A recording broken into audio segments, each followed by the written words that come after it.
Welcome to my Asshole Podcast. Let's get into it. All right, today is a beautiful Thursday episode we got for you guys.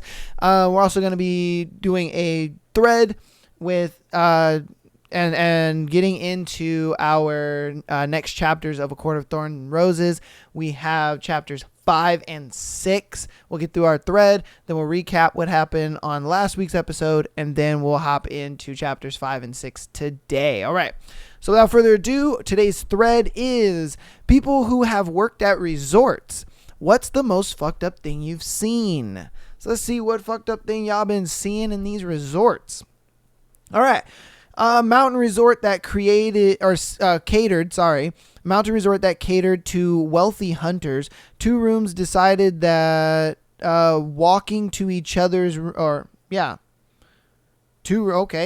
Two rooms decided that walking to each other's rooms was too much of a hassle decided to smash a huge hole in the wall that separated them.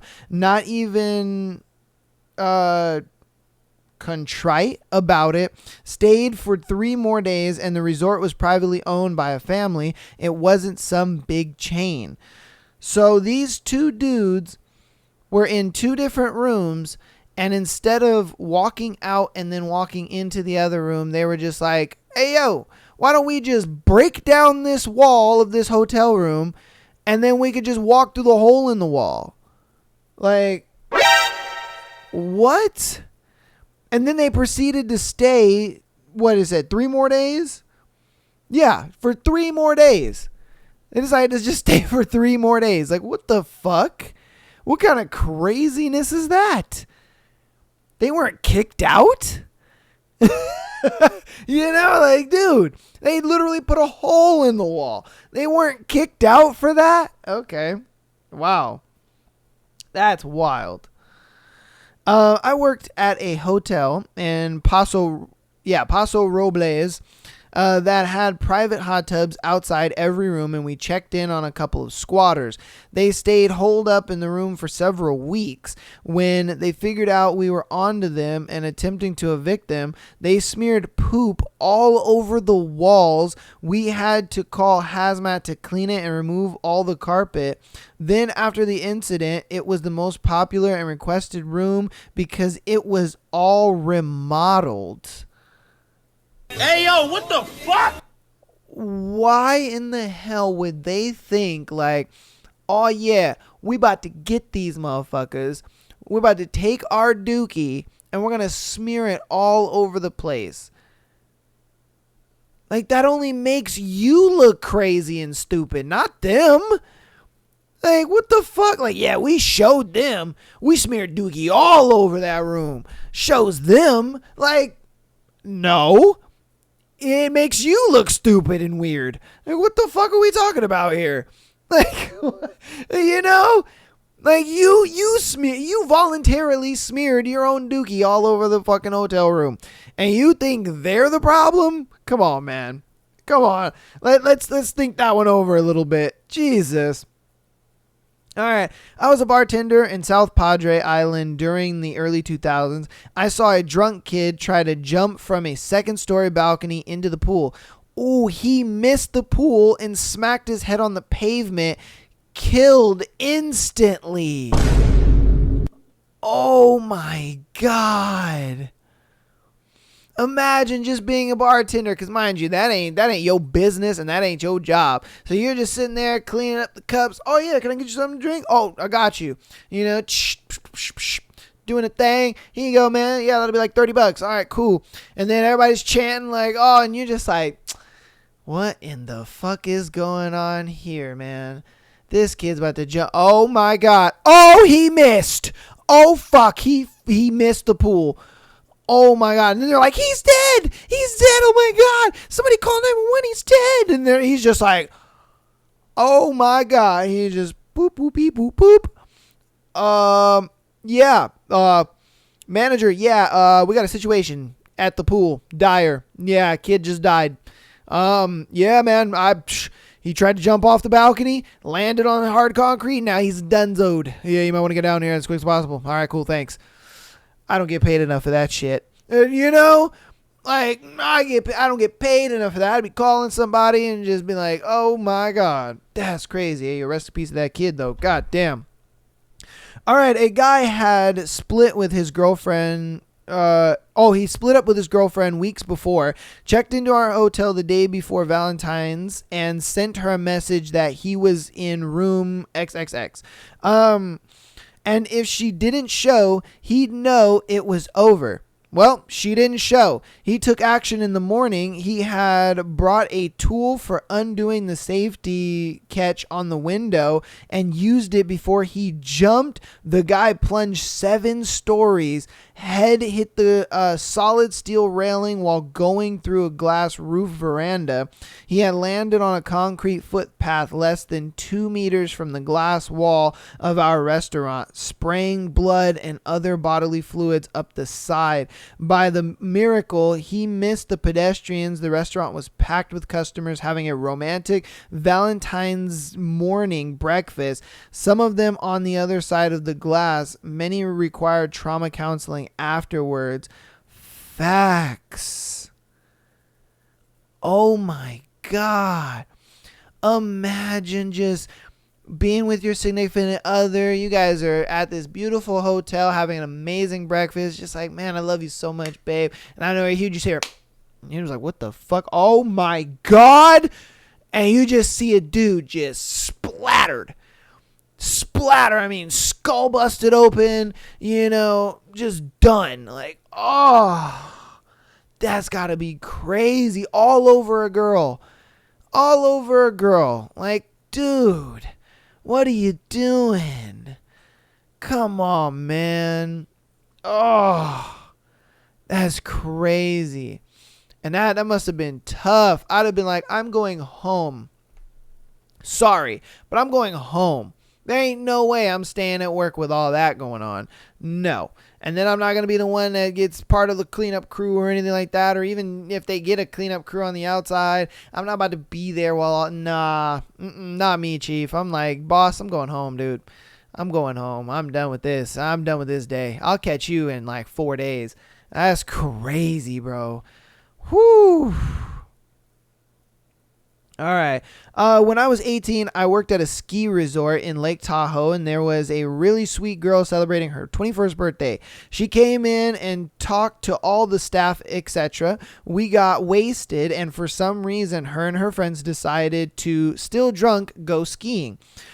She slammed into a tree and died instantly. Yo. Wow. Why would they think that would be a good idea? Like, you're drunk out of your mind. Why are you going to go skiing? I mean, go down the bunny slope. I guarantee you drunk, the bunny slope would be crazy. They probably went down, I don't know what they call the medium one. I know it's not like the diamond or anything like that. I think that's for more advanced people. But I know there's the bunny slope, and then there's like a in between, and then there's like a little advanced one, and then there's like the diamond. I mean, dude, if I was drunk, I'd hit the bunny slope all day long, baby.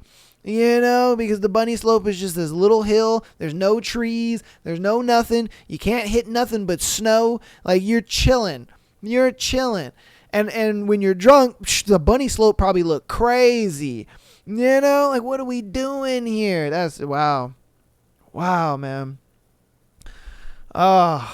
Worked at a resort as a busboy in one of the buffet restaurants a few years ago. This rich kid got drunk at a bar, got invited to go party in the nearby local village by a few locals, accepted and left with them. Against the staff recommendations, he came back with nothing, not even clothes the next morning. Wow. Yo. They got him for everything. For his shoes, his pants, his undies, his wallet, phone, everything. My man's came back with his dick in his hands like, dude, that's... Nope. Nah, god damn, son. All right, not my story, but a friend worked at a timeshare in Orlando. Evidently, lots of porn film there. All right. Okay. You know, maybe he got to act in one. He was just like, hey, is there any, openings, like, need an extra guy? Like, I got you. I'm good. You need an extra guy? Because I know I would be. I ain't going to lie to you. I'd be like, hey, you need an extra guy? I'm here for you. I got you. Penis is ready to go. Where do I sign up? Yeah. I worked in Yellowstone National Park, which has a resort so close enough one summer for seasonal work. We had several deaths that year, drownings, falling off mountains, hikers getting lost, etc. But the worst was the kid who nearly died hot potting.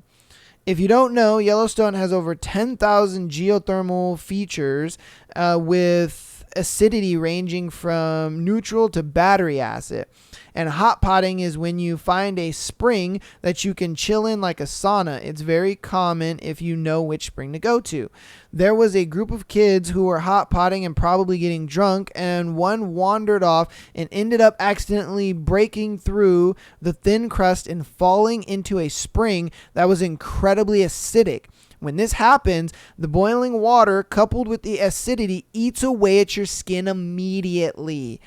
Oh my God. His skin from the waist down soldered off. Oh, his dick is gone. And I mean everything. My colleague was the one who answered the AR call. He spent a very long time in critical care, and we were all really shocked and happy that he survived. I bet you he was like, Jesus, why didn't you take me? I ain't got no more dick, man. I mean, paralyze me, that's fine. But at least, let me be able to use my dick. But it's gone, bro. It's gone. The acid ate his penis. It's over. I'd have been like, put me out right now. I'm telling you, I'd be like, yo, can I do humane, what is it called? Euthanization? I'd be like, I'm done. I'm good. I can't use my penis. I'm over. Nah, I'm good, man. I'm good. Like meat is non-existent. Hey, fuck, dude. And I bet all the guys listening to this right now, they agree with me. They're like, hell yeah, if my penis was gone, why keep living? For what reason? This little guy keeps me going. I'm just saying, dude. Like, there's just no way. There's no fucking way, bro. Oh. All right, worked at a ski resort for a few years. One guy shits his pants while out riding on the lift, came into the restaurant to clean up, and left his shit pants on the coat hanger in the bathroom. A coworker had someone write poop on the bathroom wall in poop. No idea why someone would do that. What the fuck? Why? Dude, this man doo-dooed in his pants and was just like, oh, fuck, man. Takes them off. He just like, let me get some of this doo-doo real quick. Let me just write poop on there, just so that way they know that I took a nice dookie. Okay, here you go. And hung up his pants. Like, why? Why? Clean that shit up yourself, man. That's your mess. That is crazy. You resort workers, man. God damn. Unaliving attempts. Jesus. Suicide attempts. Normally, they're discovered by housekeeping or the family. It happens surprisingly often, and usually by people with kids and families staying there. We did have an HIV positive person come to stay for the sole intention of dying away from his family back home. It was pretty messed up because he was at the end of his life, projectile vomiting, and just a sad situation for him and all the people he involved in his death. Wow. That's crazy. I didn't know that. I didn't know that people go to hotel rooms to end it. Wow, that's crazy. That's a piece of insight, man. I wish I never knew. Like, wow. I mean, we're here for the laughs and the giggles, but man, that's dark. Oh my goodness. And he's like, yeah, dude, this happens more than you think. That's crazy. I mean, yeah, it makes sense because we did have that guy who jumped out of the window on Valentine's Day, and then the other dude who fucking, I mean, the dude who died with the pool thing, he was just being a jackass, but still, it's like the amount of deaths that happen at a hotel or a resort is crazy, man. I was working at a golf resort, and some guys took some booze out of the course in their bags and got too drunk. One guy didn't make it past the ladies' tee, so he had to do a streak. Yeah, he had to do a streak through the pool area as punishment. It was packed with families. He ran through the terrace garden. As he hit the bricks by the pool, He'd done the splits right on the corner of a brick, sliced his ball bag open. One testicle popped out. There's a lot of tubing in there. He tries to pick it all up, and he started screaming. All the kids and the mom started screaming. Helivac landed on the golf course. Pure chaos. Oh my God. That is terrible. He sliced open his nutsack and it fell out.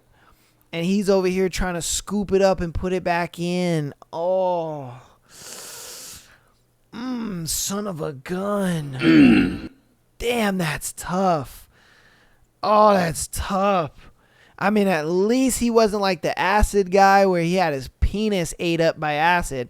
At least they could put that back and sew him up, but man, that still has to suck. A kid got plastered and tried to climb his way to a neighboring balcony. Unsurprisingly, he fell. We staff weren't supposed to tell the other guests this, though. Oh my God. Yo, people are just ridiculously dumb. What are we doing? You are out of your mind drunk. What makes you think, oh, I can climb the side of this building? Like, no, you can't. This liquid courage is crazy. Like, you need to sit down somewhere with all this liquid courage. Man. Oh my goodness. Sheesh. Worked as a maid and shift managers steal room tips. Oh shit, that's fucked up. Damn. Worked at the canyons in Park City as a lifty for the winter. Worked the basic lift, including the gondola, and one day was working at the top. At the lift across from the top of the gondola, I was randomly just watching midday as it calmed down and saw a woman and her kid hop on. Thought nothing of it, obviously. A few minutes later, the lift stops and it doesn't start spinning for 15 to 20 minutes. During the time, a ton of patrollers on sleds came ripping up under the lift. Came to find out that the woman had a seizure on the way up, didn't have the bar down, and fell off and broke her neck. Died instantly while her kid watched. Patrollers got there as soon as they could, but nothing they could do. Will never forget helping the crying kid on the gondola to download the patrollers. I am not epileptic or anything, but I always put my bar down because of this now. Never know, man. Still think about it frequently during the winter, and it's been 10 years. And I bet you that kid's going to have to remember that for the rest of his fucking life, bro. Wow. Yo, you guys have seen some shit, man. You think that you've seen some stuff in your life, And then you hear stories from other people and their lives, and you kind of see it through their eyes and stuff, and you're just like, holy shit. Like, I ain't experienced shit compared to these people, and these people are ordinary people working honest jobs, like they're just working at a resort. They're just like this guy. He was just literally sitting there bored as fuck, operating the little gondola thing, is watching people go up and down, and then I know I get stuck, and he's just like, what the hell? Like, what is going on? oh shit, somebody stuck out there. Hey guys, can I get you guys to come down here? Like, it's stuck. Blah blah blah. I just want to make sure everybody's okay and whatnot. And I know while he's trying to fix, he just sees this lady fall out of the gondola and just hit the floor, and then she ain't moving. And then they get there and they get the kid down, and you find out, yeah, she's done. She's died on impact, just done. Like, wow, man. That's just crazy to me. Goodness, man. Goodness. All right, I'm going to do 4 more. Let's see. I worked as a cleaner at a resort one summer, and there was someone who'd leave poop in a new place every morning, at the golf course, in the pool area, in the service house, etc. New place every morning for several weeks. They never caught the person. It was the talk during lunch. Where was the poop this morning? I was lucky for most of the summer, found smeared poop on a wall in a bathroom one day, but I don't think it was the poop person. Probably a wannabe. What is wrong with people? Yeah, like, why? For what reason? What shit kicks do you get? No pun intended. What shit kicks do you get out of this? They're just like, oh man, like, what'd be totally funny? So I just took a dump in different places and see if they find it. And I guarantee you, he double backed at the scene of the crime to see if anybody has picked up his poop. He would just go in there, wake up super early, 4 a.m, just drop a hot dump and just be like, all right. 5 in the pum. He comes around, double bags. Has anybody seen my shit yet? Nope, my dookie's still there. Damn, that's crazy. I'll come back around like 8 and see if my dookie's still there. I'm walking around like, oh, they got my dookie. All right. Well, next is I'm going to find another spot to dookie. Finds another spot. All right, I'm going to roll back around for you. Like 3 in the pum. He rolls back around. He's just like, they found my dookie faster this time, huh? Okay. All right, I'm going to make it a little more difficult for you. I'm a dookie in a spot you ain't ever going to see. He finds that spot. And he's comes back 4 in the pum. He's just like, I knew you wasn't going to find my dookie this time. I'll come back around 7 or 8 and see if they find my dookie. Come back 7 or 8. What? They didn't find my dookie? Sons of bitches. I knew they wasn't going to find my dookie there. But it's all good. I'm going to find another spot for that dookie. And then he poops in another spot. And he's just like, oh, look at that. They didn't find my dookie. They didn't find it. Like this is just enjoyable for him. You guys are crazy. All right, man. It was before I worked there, but one of the pool lights malfunctioned, and a woman was electrocuted when she dove in. Apparently, it was horrific. No.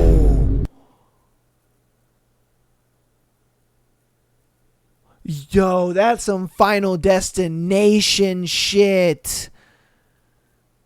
Imagine, you don't know that the pool is electrified because a light malfunction. She couldn't tell that. No way, no how. There's no way, no how she could tell that the light malfunctioned.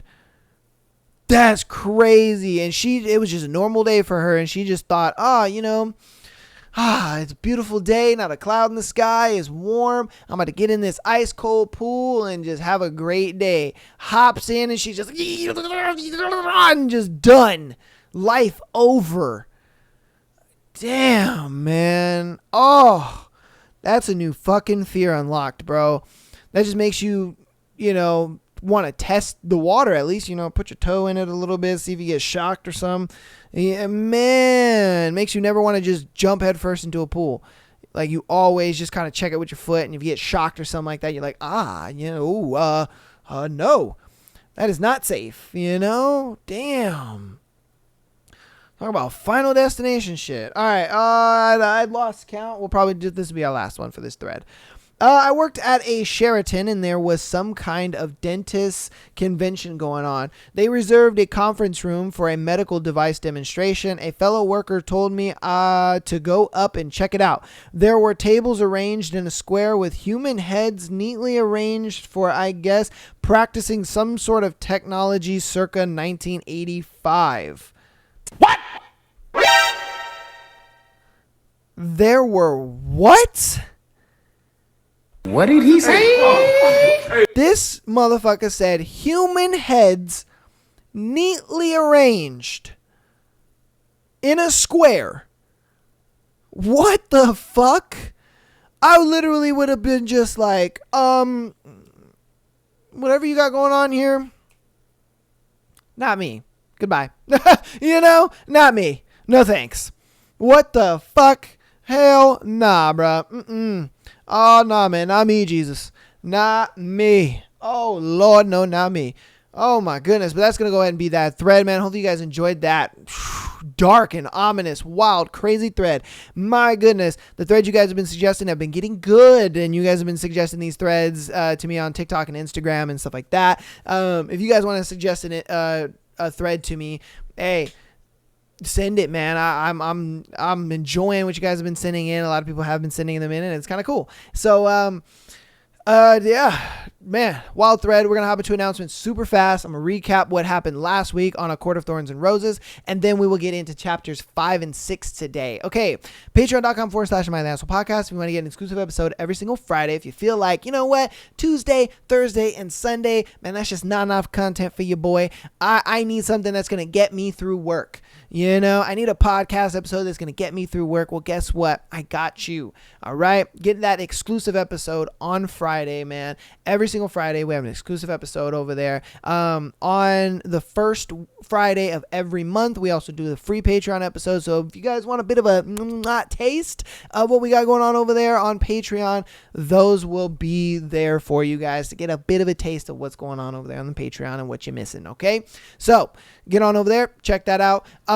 If you're primarily an audio listener, man, keep downloading the podcast, as well as if you haven't rated the podcast yet, please do. 5 stars is preferable. It helps us get new people in here to check out the pod, and downloading episodes help me see that you guys are enjoying the episodes every Tuesday, Thursday, as well as Sunday. So thank you guys for so much, all that support. You guys have been killing it in that department. I ain't gonna lie to you. I've been loving the support. I love seeing it week in and week out. The numbers going up and up and up, and you guys just supporting.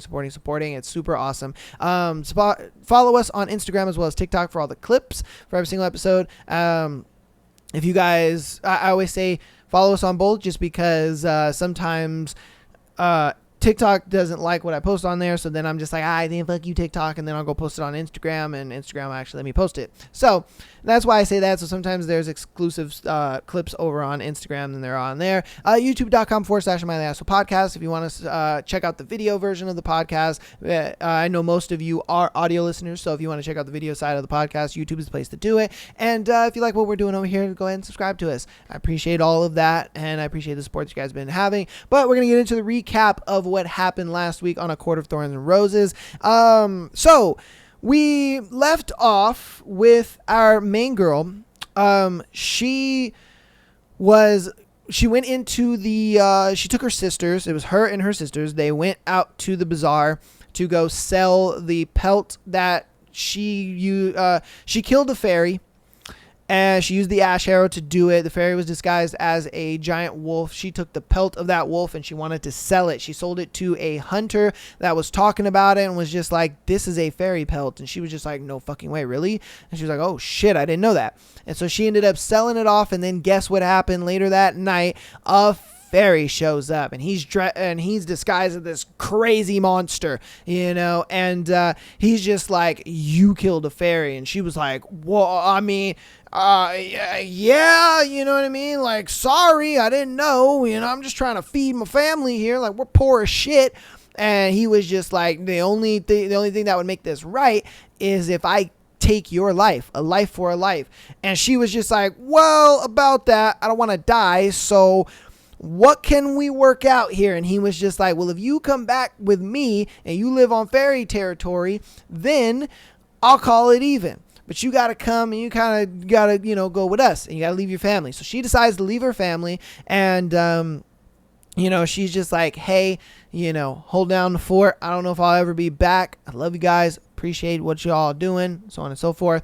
And so I think this is where the book is gonna start, if I'm being honest with you. I feel like these first 4 chapters have just been us getting the background of her and the world and what's going on, because if I'm not gonna cap to you, I've been thinking, like, is this the first book in the series? Because it doesn't sound like it. Like, she references things as if we should know it already.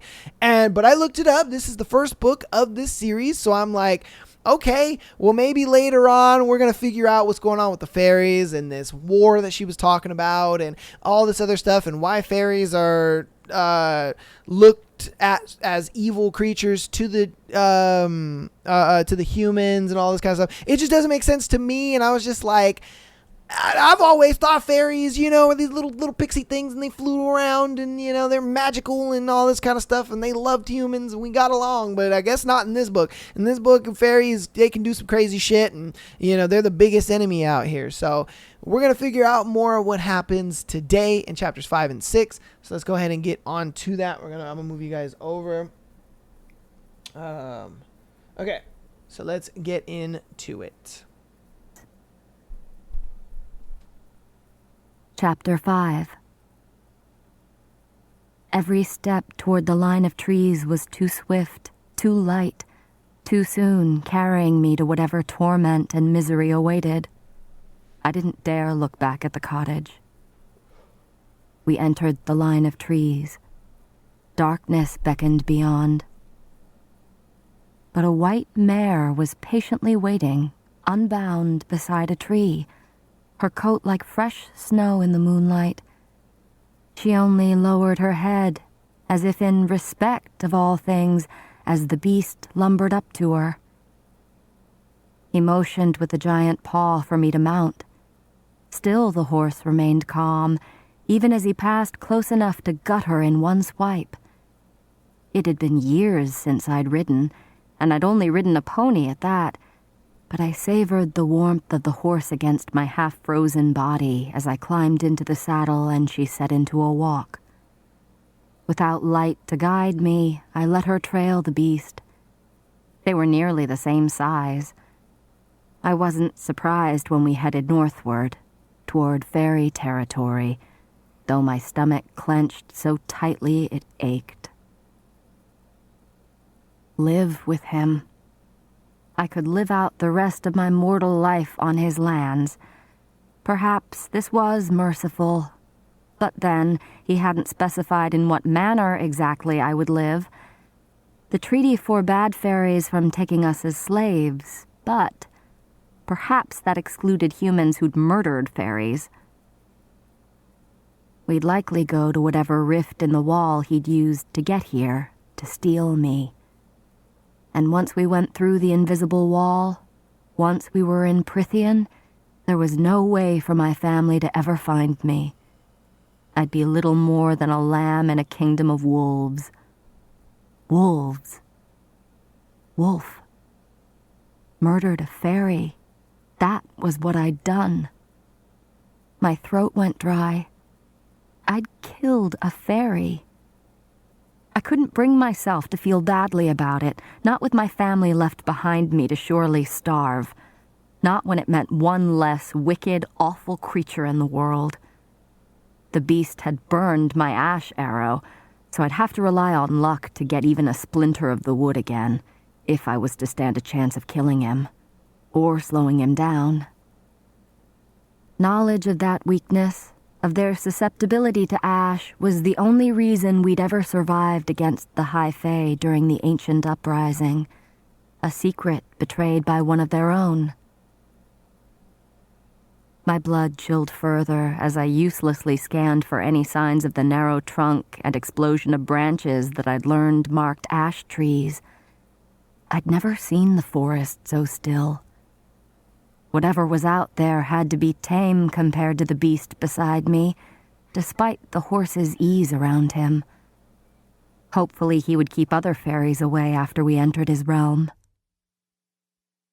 Prithian. The word was a death knell that echoed through me again and again. Lands. He'd said he had lands, but what kind of dwelling?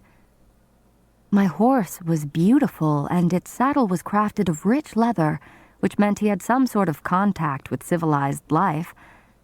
I'd never heard the specifics of what the lives of fairies or high fae were like. Never heard much about anything other than their deadly abilities and appetites. I clenched the reins to keep my hands from shaking. There were few first-hand accounts of Prythian itself. The mortals who went over the wall, either willingly as tributes from the children of the blessed or stolen, never came back. I'd learned most of the legends from villagers, though my father had occasionally offered up a milder tale or two on the nights he made an attempt to remember we existed. As far as we knew, the High Fae still governed the northern parts of our world. From our enormous island over the narrow sea separating us from the massive continent, across depthless fjords and frozen wastelands and sand-blasted deserts, all the way to the great ocean on the other side. Some fairy territories were empires, some were overseen by kings and queens. Then there were places like Prythian, divided and ruled by 7 high lords, beings of such unyielding power that legend claimed they could level buildings, break apart armies, and butcher you before you could blink. I didn't doubt it. No one had ever told me why humans chose to linger in our territory when so little space had been granted to us and we remained in such close proximity to Prythian. Fools. Whatever humans had stayed here after the war must have been suicidal fools to live so close. Even with the centuries-old treaty between the mortal and fairy realms, there were rifts in the warded wall separating our lands, holes big enough for those lethal creatures to slip into our territory to amuse themselves with tormenting us. That was the side of Prythian that the children of the blessed never deigned to acknowledge. Perhaps a side of Prythian I'd soon witness. My stomach turned. Live with him, I reminded myself again and again and again. Live, not die. Though I supposed I could also live in a dungeon. He would likely lock me up and forget that I was there, forget that humans needed things like food and water and warmth. Prowling ahead of me, the beast's horns spiraled toward the night sky, and tendrils of hot breath curled from his snout. We had to make camp at some point. The border of Prythian was days away. Once we stopped, I would keep awake for the entirety of the night and never let him out of my sight. Even though he'd burned my ash arrow, I'd smuggled my remaining knife in my cloak. Maybe tonight would grant me an opportunity to use it. But it was not my own doom I contemplated as I let myself tumble into dread and rage and despair. As we rode on, the only sounds snow crunching beneath paws and hooves, I alternated between a wretched smugness at the thought of my family starving and thus realizing how important I was, and a blinding agony at the thought of my father begging in the streets, his ruined leg giving out on him as he stumbled from person to person. Every time I looked at the beast, I could see my father limping through town, pleading for coppers to keep my sisters alive. Worse, what Nesta might resort to in order to keep Elaine alive. She wouldn't mind my father's death, but she would lie and steal and sell anything for Elaine's sake, and her own as well.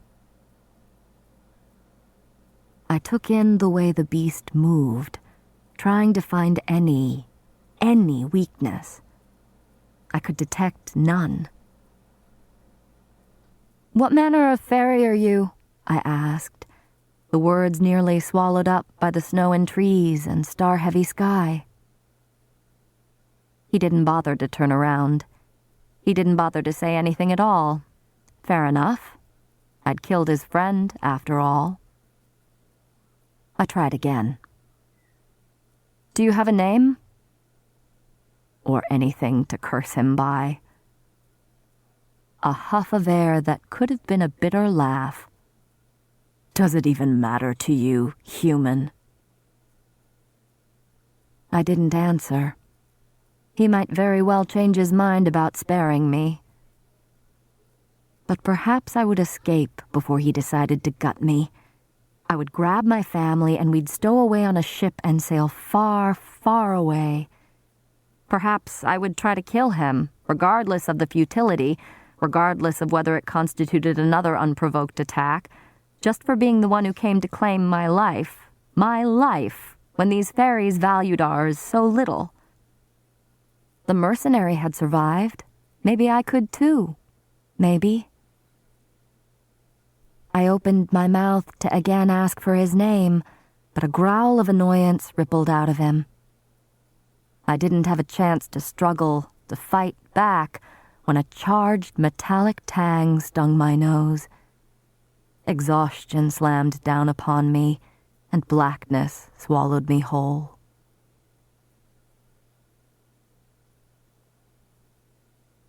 I awoke with a jolt atop the horse, secured by invisible bonds.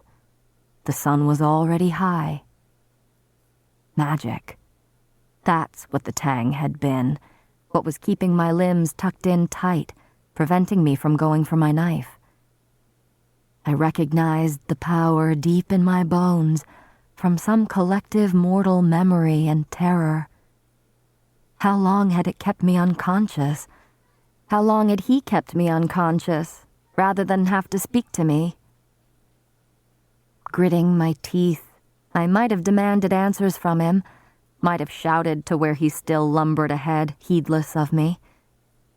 But then, chirping birds flitted past me, and a mild breeze kissed my face.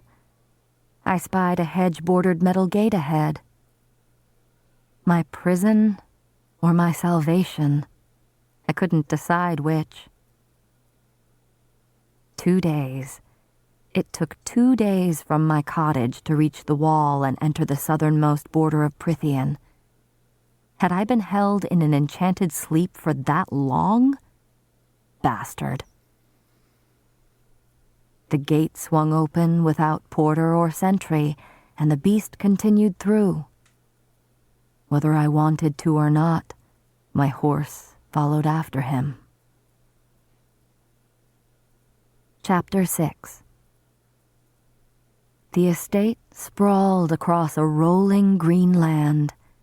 I'd never seen anything like it. Even our former manor couldn't compare. It was veiled in roses and ivy, with patios and balconies and staircases sprouting from its alabaster sides. The grounds were encased by woods, but stretched so far that I could barely see the distant line of the forest. So much color, so much sunlight and movement and texture, I could hardly drink it in fast enough. To paint it would be useless, would never do it justice. My awe might have subdued my fear had the place not been so wholly empty and silent. Even the garden through which we walked, following a gravel path to the main doors of the house, seemed hushed and sleeping. Above the array of amethyst irises and pale snowdrops and butter-yellow daffodils swaying in the balmy breeze, the faint stench of metal ticked my nostrils. Of course it would be magic, because it was spring here. What wretched power did they possess to make their lands so different from ours, to control the seasons and weather as if they owned them? Sweat trickled down my spine as my layers of clothing turned suffocating. I rotated my wrists and shifted in the saddle. Whatever bonds had held me were gone. The ferry meandered on ahead, leaping nimbly up the grand marble staircase that led to the giant oak doors in one mighty fluid movement. The doors swung open for him on silent hinges, and he prowled inside. He'd planned his entire arrival, no doubt, keeping me unconscious so I didn't know where I was, Didn't know the way home or what other deadly fairy territories might be lurking between me and the wall. I felt for my knife, but found only layers of frayed clothes. The thought of those claws pawing through my cloak to find my knife made my mouth go dry. I shoved away the fury and terror and disgust as my horse came to a stop of her own accord at the foot of the stairs. The message was clear enough. The towering estate house seemed to be watching, waiting. I glanced over my shoulder toward the still open gates. If I were to bolt, it would have to be now. South. All I had to do was go south, and I would eventually make it to the wall, if I didn't encounter anything before then.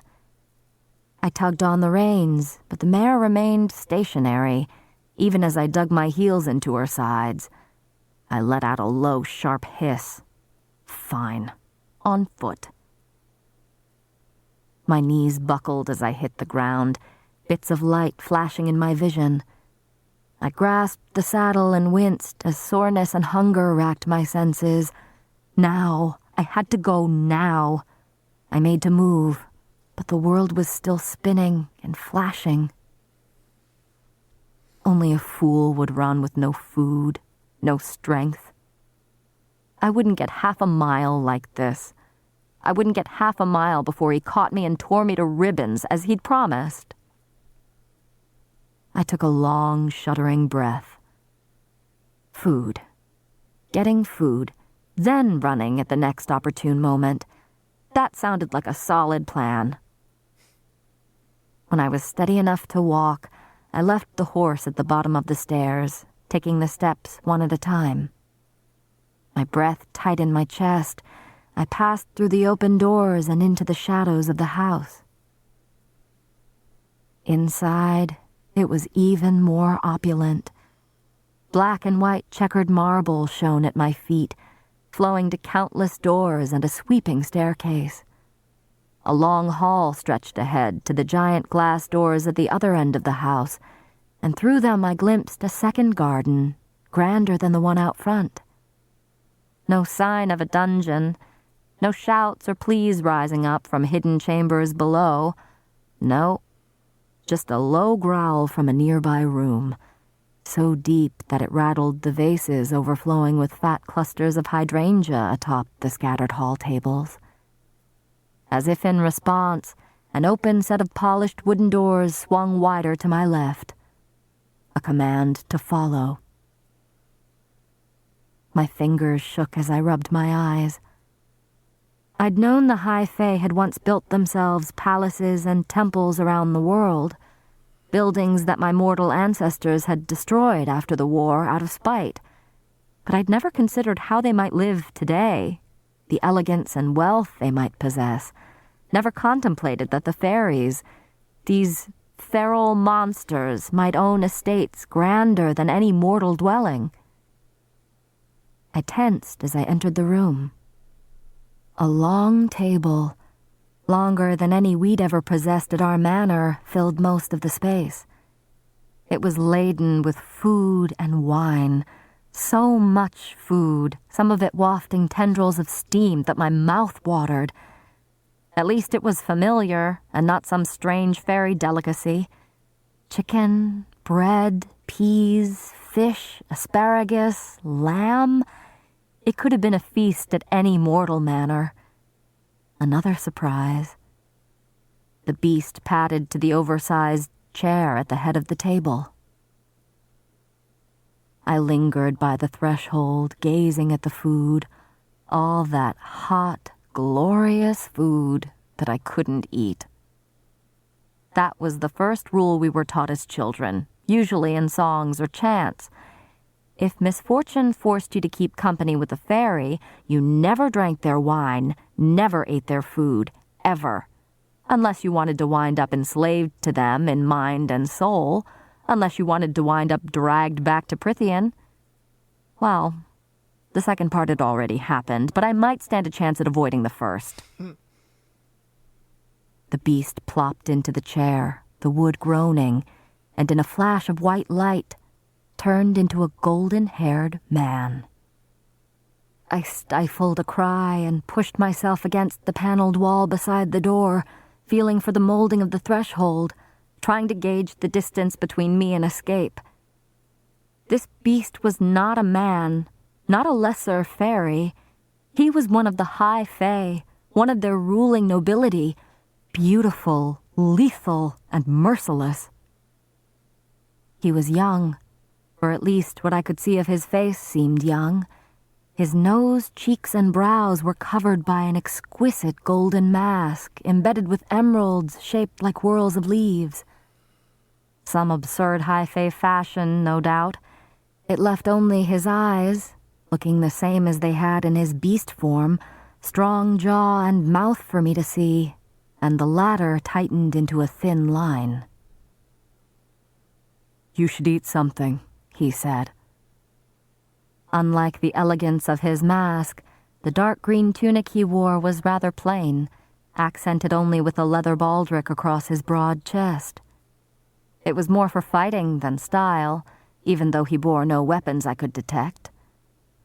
Not just one of the High Fae, but a warrior, too. I didn't want to consider what might require him to wear a warrior's attire, and tried not to look too hard at the leather of the baldric gleaming in the sunlight streaming in through the bank of windows behind him. I hadn't seen a cloudless sky like that in months. He filled a glass of wine from an exquisitely cut crystal decanter and drank deeply, as if he needed it. I inched toward the door, my heart beating so fast I thought I'd bomb it. The cool metal of the door's hinges bit into my fingers. If I moved fast, I could be out of the house and sprinting for the gate within seconds. He was undoubtedly faster, but chucking some of those pretty pieces of hallway furniture in his path might slow him down, though his fey ears, with their delicate pointed arches, would pick up any whisper of movement from me. "Who are you?" I managed to say. His light golden hair was so similar to the color of his beast form's pelt. Those giant claws undoubtedly still lurked just below the surface of his skin.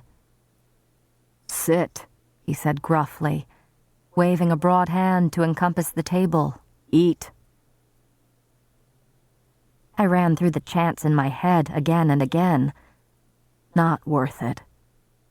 Easing my ravenous hunger was definitely not worth the risk of being enslaved to him in mind and soul. He let out a low growl. "Unless you'd rather faint?" "It's not safe for humans," I managed to say, offense be damned. He huffed a laugh, more feral than anything. "The food is fine for you to eat, human." Those strange green eyes pinned me to the spot, as if he could detect every muscle in my body that was priming to bolt. "Leave, if you want," he added with a flash of teeth. "I'm not your jailer. The gates are open. You can live anywhere in Prithian." And no doubt be eaten or tormented by a wretched fairy. But while every inch of this place was civilized and clean and beautiful, I had to get out, had to get back.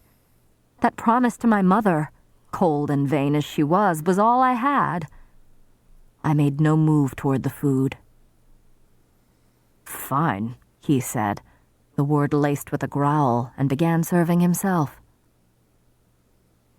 I didn't have to face the consequences of refusing him another time, as someone strode past me, heading right for the head of the table. "Well," the stranger said. Another High Fae, red-haired and finely dressed in a tunic of muted silver. He too wore a mask. He sketched a bow to the seated male and then crossed his arms. Somehow he hadn't spotted me where I was still pressed against the wall. "Well, what?" My captor cocked his head, the movement more animal than human. "Is Andrus dead, then?" A nod from my captor. Savior, whatever he was. "I'm sorry," he said quietly. "How? the stranger demanded, his knuckles white as he gripped his muscled arms. "An ash arrow," said the other. His red-haired companion hissed. "The treaty's summons led me to the mortal. I gave her safe haven." "A girl. A mortal girl actually killed Andrus." Not a question so much as a venom-coated string of words. He glanced at the end of the table where my empty chair stood. "And the summons found the girl responsible." The golden-masked one gave a low, bitter laugh and pointed at me. "The treaty's magic brought me right to her doorstep." The stranger whirled with fluid grace. His mask was bronze and fashioned after a fox's features, concealing all but the lower half of his face, along with most of what looked like a wicked, slashing scar from his brow down to his jaw. It didn't hide the eye that was missing, or the carved golden orb that had replaced it and moved as though he could use it. It fixed on me.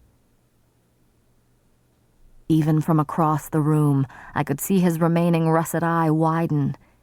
He sniffed once, his lips curling a bit to reveal straight white teeth, and then he turned to the other fairy. "You're joking," he said quietly. "That scrawny thing brought down Andrus with a single ash arrow?" Bastard. An absolute bastard. A pity I didn't have the arrow now, so I could shoot him instead. "She admitted to it," the golden-haired one said tightly, tracing the rim of his goblet with a finger. A long, lethal claw slid out, scraping against the metal. I fought to keep my breathing steady, especially as he added, "She didn't try to deny it." The fox-masked fairy sank onto the edge of the table, the light catching in his long, fire-red hair. I could understand his mask, with that brutal scar and missing eye, but the other high face seemed fine. Perhaps he wore it out of solidarity. Maybe that explained the absurd fashion. "Well," the red-haired one seethed, "now we're stuck with that. Thanks to your useless mercy, and you've ruined—" I stepped forward, only a step. I wasn't sure what I was going to say, but being spoken about that way, I kept my mouth shut, but it was enough. "Did you enjoy killing my friend, human?" the red-haired one said. "Did you hesitate, or was the hatred in your heart riding you too hard to consider sparing him? It must have been so satisfying for a small mortal thing like you to take him down." The golden-haired one said nothing, but his jaw tightened. As they studied me, I reached for a knife that wasn't there. "Anyway," the fox-masked one continued, facing his companion again with a sneer. He would likely laugh if I ever drew a weapon on him. "Perhaps there's a way to—" "Lucian," my captor said quietly, the name echoing with a hint of a snarl. "Behave." Lucian went rigid, but he hopped off the edge of the table and bowed deeply to me. "My apologies, lady." Another joke at my expense. "I'm Lucian, courtier and emissary." He gestured to me with a flourish. "Your eyes are like stars and your hair like burnished gold." He cocked his head, waiting for me to give him my name. But telling him anything about me, about my family and where I came from? "Her name is Farah," said the one in charge, the beast. He must have learned my name at my cottage. Those striking green eyes met mine again and then flicked to the door. "Alice will take you to your room. You could use a bath and fresh clothes." I couldn't decide whether it was an insult or not. There was a firm hand at my elbow, and I flinched.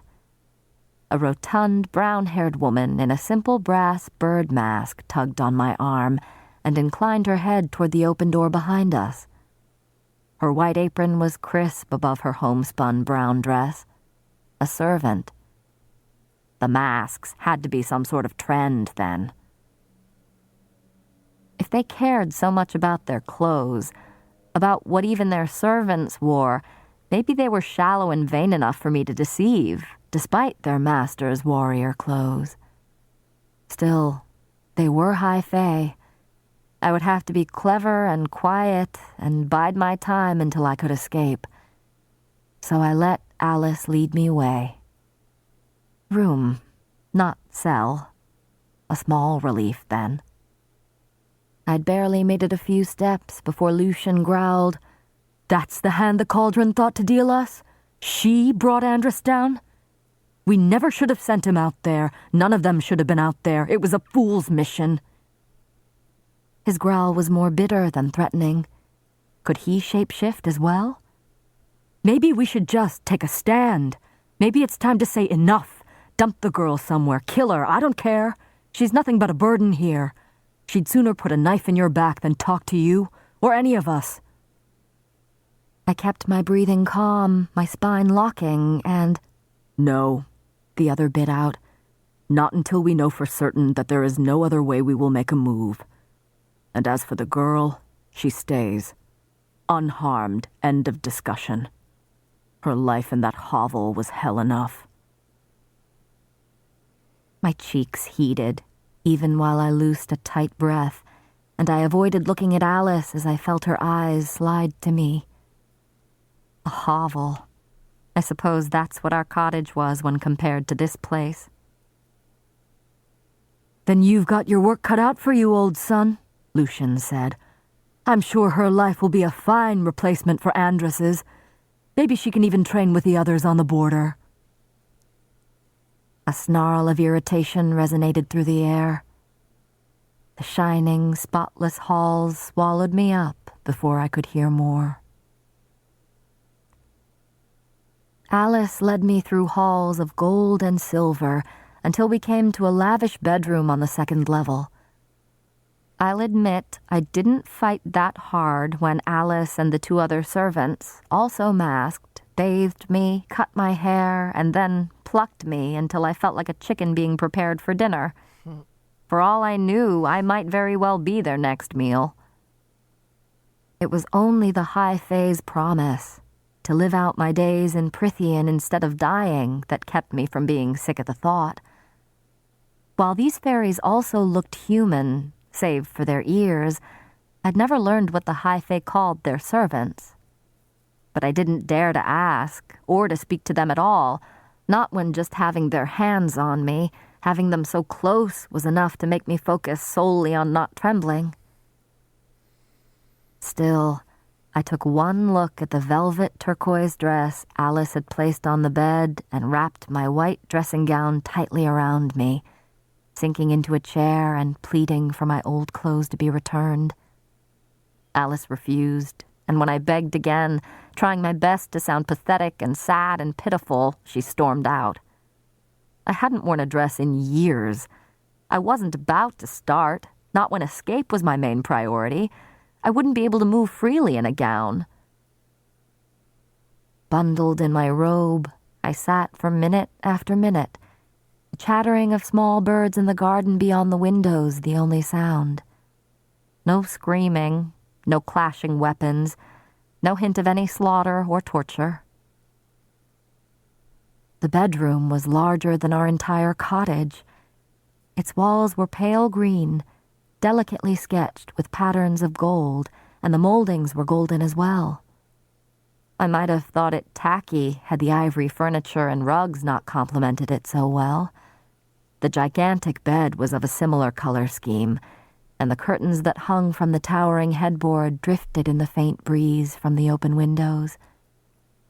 My dressing gown was of the finest silk, edged with lace, simple and exquisite enough that I ran a finger along the lapels. The few stories I'd heard had been wrong, or 500 years of separation had muddled them. Yes, I was still prey, still born weak and useless compared to them, but this place was peaceful, calm, Unless that was an illusion, too, and the loophole in the treaty was a lie. A trick to set me at ease before they destroyed me. The High Fae liked to play with their food. The door creaked, and Alice returned, a bundle of clothing in her hands. She lifted a sodden grayish shirt. "You want to wear this?" I gaped at the holes in the sides and sleeves. "It fell apart the moment the laundress put it in water." She held up a few scraps of brown. "Here's what's left of your pants." I clamped down on the curse building in my chest. She might be a servant, but she could easily kill me, too.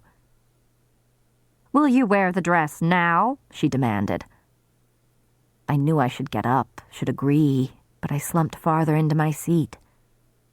Alice stared me down for a moment before leaving again. She returned with trousers and a tunic that fit me well, both of them rich with color. A bit fancy, but I didn't complain when I donned the white shirt, nor when I buttoned the dark blue tunic and ran my hands over the scratchy golden thread embroidered on the lapels. It had cost a fortune in itself, and it tugged at that useless part of my mind that admired lovely and strange and colorful things. I was too young to remember much before my father's downfall. He'd tolerated me enough to allow me to loiter about his offices, and sometimes even explained various goods and their worth, the details of which I'd long since forgotten. My time in his offices, full of the scents of exotic spices and the music of foreign tongues, made up the majority of my few happy memories. I didn't need to know the worth of everything in this room to understand that the emerald curtains alone, silk with gold velvet, could have fed us for a lifetime. A chill scuttled down my spine. It had been days since I'd left. The venison would be running low already. Alice herded me into a low-backed chair before the darkened fireplace, and I didn't fight back as she ran a comb through my hair and began braiding it. "You're hardly more than skin and bones," she said, her fingers luxurious against my scalp. "Winter does that to poor mortals," I said, fighting to keep the sharpness from my tone. She huffed a laugh. "If you're wise, you'll keep your mouth shut and your ears open. It'll do you more good here than a loose tongue, and keep your wits about you. Even your senses will try to betray you here." I tried not to cringe at the warning. Alice went on. "Some folks are bound to be upset about Andrus. Yet if you ask me, Andrus was a good sentinel, but he knew what he would face when he crossed the wall. Knew he'd likely find trouble. And the others understand the terms of the treaty, too, even if they might resent your presence here, thanks to the mercy of our master. So keep your head down, and none of them will bother you. Though Lucian, he could do with someone snapping at him if you've the courage for it." I didn't, and when I went to ask more about whom I should try to avoid, she had already finished with my hair and opened the door to the hall. All right. Woo. That was chapters 5 and 6. Man, I was thinking she was going to be like locked up in some like dungeon part of the house or whatever. Nah, man, she got her a sugar daddy. Like, what the fuck? You know? Like, what the fuck? She out here living the lap of luxury while her family over there living in poverty and shit. Like, her killing this Andrus dude was probably the best thing that ever happened to her. I was like, God damn. She eating all this bomb-ass food. She got some new clothes. She walking around that motherfucker like she own it. Like, that's her nigga and everything. Like, man, goodness. Like, she out here living the dream and shit. God. But that's going to go ahead and end today's episode, man. Thank you guys so much for listening and watching. Hope you guys enjoyed today's episode. Again, patreon.com/MyAssPodcast. Get on there for an exclusive episode every single Friday. Follow us on TikTok as well as Instagram. Check us out on YouTube. So, even if you don't watch over there on YouTube, subscribing does help. If you're an audio listener, man, make sure to keep downloading the podcast as well as rating us 5 stars. Thank you guys for all the support. Love you guys so much. I will see you on Sunday for another juicy episode. If you're on Patreon, I'll see y'all on Friday. Then I'll see you on Sunday. But if you're not on Patreon, I'll see you Sunday. So I love you guys all, and peace.